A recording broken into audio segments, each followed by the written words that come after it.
बाद मैं उत्तर प्रदेश में मऊ आया। मऊ में कार्यक्रम था 4 दिन का। पहले एक आदमी फोन किया कि बाबा मदन साहब को चले गए। हम तो नहीं आ सकते हैं, हम बहुत दूर हैं। कहा कि अच्छा कोशिश, बोलो साहब कोशिश कीजिएगा। फिर उनके बाद मदन साहब का लड़का कहा कि नहीं साहब, आपका नाम बराबर पिताजी लिया करते थे, आपको जरूर आना। नहीं आने के परिस्थिति में भी हमको आना पड़ा, इसलिए कि चौसा प्रखंड और मधेपुरा जिला के सक्रिय सदस्य कबीर पंथ के मदन साहब थे। अब नहीं लगता है कि वैसा सत्संग इस चौसा के कला मंच पर होगा कि नहीं होगा। मदन साहब के जाने के बाद ये संभव। घोड़ा गले में घोड़ा बांध कर मुंह और फूलों साहब और नगर नगर चलता मांग कर इस कला मंच पर भंडारा किया। मैं कहा 3 दुख पीछे आया है। वो दुख है दैहिक, दैविक और भौतिक, आदि, व्याधि और उपाधि। शरीर में हम लोग हैं, अभी कड़ाके की गर्मी चल रही है, सारे लोग दुख में हैं। कोई कूलर खोज रहा है, कोई एसी खोज रहा है, कोई फ्रिज खोज रहा है, कोई पंखा खोज रहा है, कोई ठंडा पानी खोज रहा है। सब लोग व्याकुल है गर्मी से। देख लीजिए पंखा चल रहा है। अगर आप शरीर में है तो दुख आपको भोगना पड़ेगा, ये दुख है। और दूसरा दुख है पूस की शीतलहरी। पूस की शीतलहरी भी आपको भोगना है। और तीसरा दुख है भादो में अंधरिया रात, वो दुख भी आपको भोगना है। कभी आंधी आएगा, कभी तूफान आएगा, कभी अतिवृष्टि होगी, कभी अनावृष्टि होगी, कभी भूकंप आएगा, कभी आलू आपका जल जाएगा, कभी धान आपका बाढ़ में दहा जाएगा। ये प्राकृतिक प्रकोप आपको भोगना है, इस शरीर पकड़े होता। और दूसरा दुख है व्याधि। कच्चा तत्व का शरीर बना है, शरीर कच्चा तत्व का। माता पिता के संयोग से ये शरीर का निर्माण हुआ। पूरे शरीर में केवल दुख भरा हुआ है। कभी टीबी होगा, कभी दम्मा होगा, कभी कैंसर होगा, कभी एड्स होगा, कभी लकवा होगा, कभी पोलियो होगा, कभी काला जाल होगा, कभी मलेरिया होगा, कभी ब्लड प्रेशर होगा, कभी नोचनी होगा, कलकल होगा, बिनार होगा, एक्जिमा होगा, कभी पेट में दर्द होगा, कभी माथा में दर्द होगा, कभी दांत में दर्द होगा, कभी कान में दर्द होगा, कभी हाथ टूट जाएगा, कभी पैर टूट जाएगा, कभी सड़क से चिपा जाएंगे, कभी रेल में कट जाएंगे, कभी पानी में डूब के मर जाएंगे, कभी करंट लग जाएगा, कभी पेड़ पर से गिर के मर जाएंगे, कभी सांप काट लेगा, कभी बिच्छा काट लेगा, कभी भौरा काट लेगा, कभी बिल्ली काट लेगी, कभी रात भर खटमल न सोने देगा, कभी रात भर मच्छर नहीं सोने देगा। ये दूसरा दुख भी आपको भोगना है। ये सारा दुख शरीर में है, और शरीर में रहने वाले आप हैं, तो शरीर का सारा दुख आपको भोगना पड़ेगा। बेटा को होने वाला है फांसी, बेटा को कल फांसी होने वाला है। माँ बाप भोजन करेगा, पत्नी चैन से सोएगी, क्यों नहीं? फांसी तो बेटा को होगा, फांसी तो पति को होगा।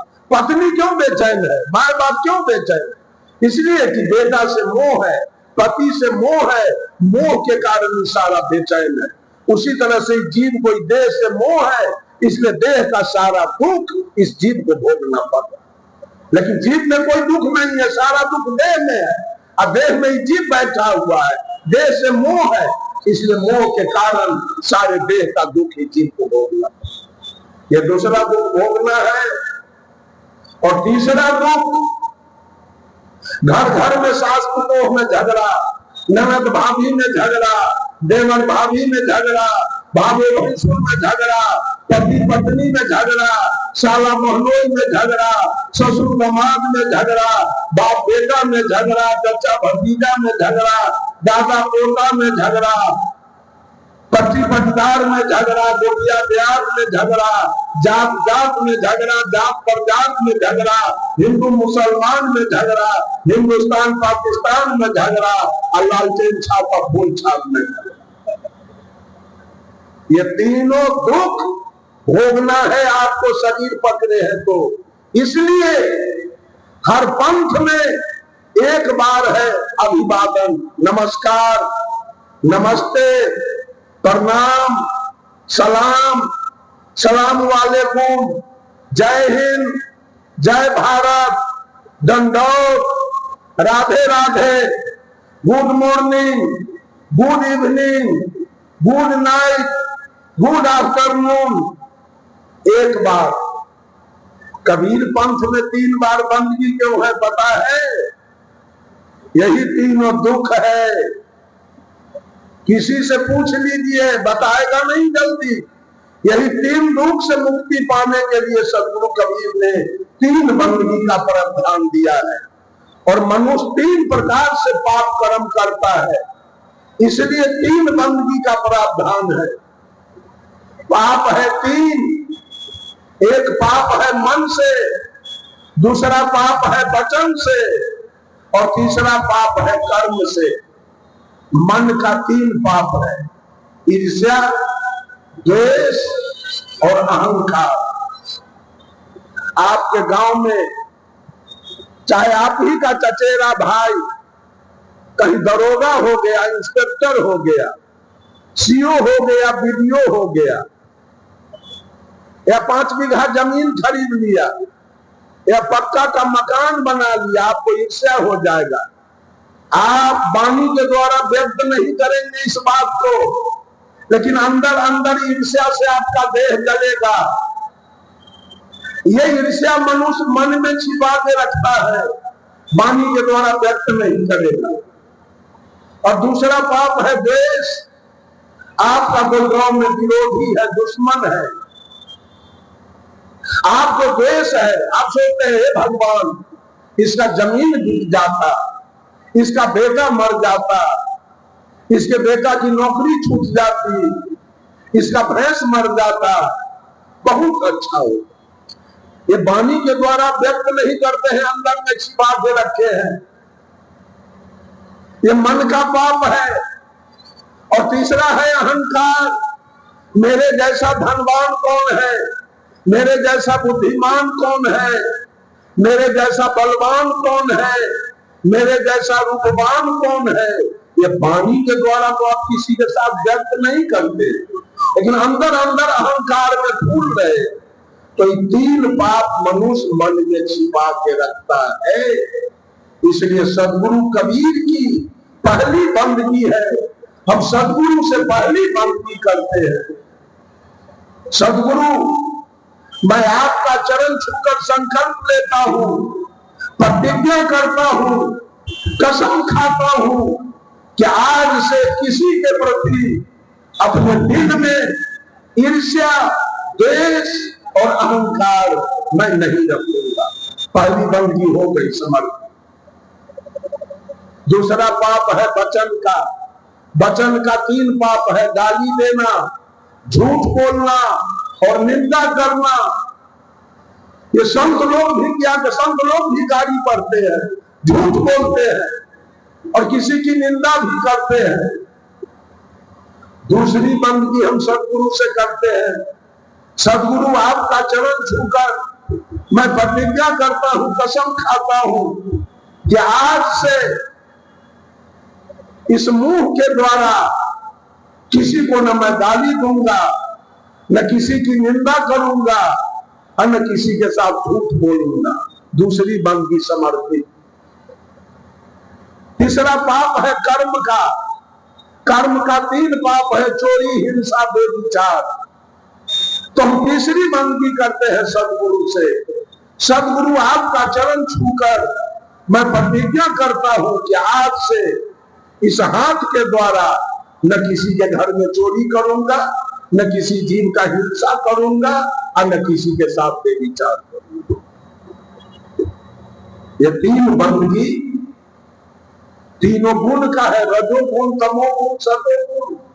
पिंगला पिंगला सुख मना, गंगा जमुना सरस्वती, काम क्रोध लोभ, ब्रह्मा विष्णु महेश। ये तीन काल को हटाने वाला ये तीन बंदगी सदगुरु कभी किसी पंथ में नहीं मिलेगा, कबीर पंथ को छोड़। मैं कह रहा था जब से जीव देह पकड़ा है तब से सुख है कि दुख। निर्धन कुछ धन चाहे, निर्धन कुछ धन चाहे, धनिक चाहे विशेष, विशेष हो विशेष चाहे, होवन चाहे नरेश, नरेश चाहे इंद्र पद, इंद्र चाहे रणजीत, असुर चाहे सुरपति बनन को।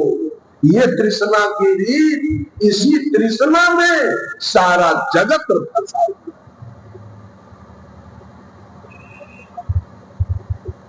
बंधुओं, एक भिखमंगा है जिसका पूरा बदन नंगा है, डाल में एक फटा पुराना मैला कुचैला धोती है, पैर का नाखून बढ़ गया है, हाथ का नाखून बढ़ा हुआ है, दोनों नाखून गंदा से भरा हुआ है, ये मोचदारी केश अभद्र के तरह बढ़ा हुआ है, धूल कण से भरा हुआ है, पूरा शरीर गंदा से काला हो गया है, भूख से पेट पीठ में सटा हुआ है, एक हाथ में लाठी और एक हाथ में बाटी। बेचारा मंदिर के बाहर बैठकर एक पैसा मांग रहा है, ये बाबू एक पैसा दे दे, मैं कहिए रोज का भूखा। ये भिखमंगा बाहर है जिसका पेट खाली है, और दूसरा भिखमंगा जिसके शरीर पर 2 लाख का जेवर है, 50,000 का कपड़ा है, वो भिखमंगा मंदिर के अंदर बैठा है। बाहर के भिखमंगे का पेट खाली है, वो पेट भरने के लिए पैसा मांग रहा है, अंदर के भिखमंगे का पेट भर चुका है, अब वो पेटी भरने के लिए मांग रहा है। साहब कबीर ने कहा, कौन है सुखिया, कौन आदमी सुखिया है, उसको खड़ा करो सामने। किसके पास ये तीनों दुख नहीं है, आदि व्याधि उपाधि, दैहिक दैनिक भौतिक, ये तीनों दुख से न्यारा कौन है? प्रधानमंत्री भी जो बैठे हुए हैं, वो भी गद्दी उनके बाप का नहीं है, कुछ दिनों में गद्दी छोड़ देना होगा। इसी गद्दी से बनी जवाहरलाल नेहरू, लाल बहादुर शास्त्री, इंदिरा गांधी, राजीव गांधी, मोरारजी देसाई, चरण सिंह, विश्वनाथ प्रताप सिंह, चंद्रशेखर, मनमोहन सिंह, पीवी नरसिंह राव, एच.डी. देवगौड़ा, सब गए हैं उसी गद्दी से। किसी के बाप का वो गद्दी नहीं है, इनको भी जाना पड़ेगा, वहां भी सुख नहीं है। प्रधानमंत्री के गद्दी पर भी सुख नहीं है, तो आप कहेंगे सुख है कहां? सुख है सत्संग में। सत्संग के जैसा सुख आपको कहीं मिलने वाला। बंधुओं, साहब कबीर कहते हैं, माटी तो माटी में मिला, मिला पौन में पौन, मैं तो ही पूछो पंडिता, दो में मुआ करूं। मदन साहब मर गए, मदन साहब मर गए। कौन मरता है, शरीर मरता है कि आत्मा?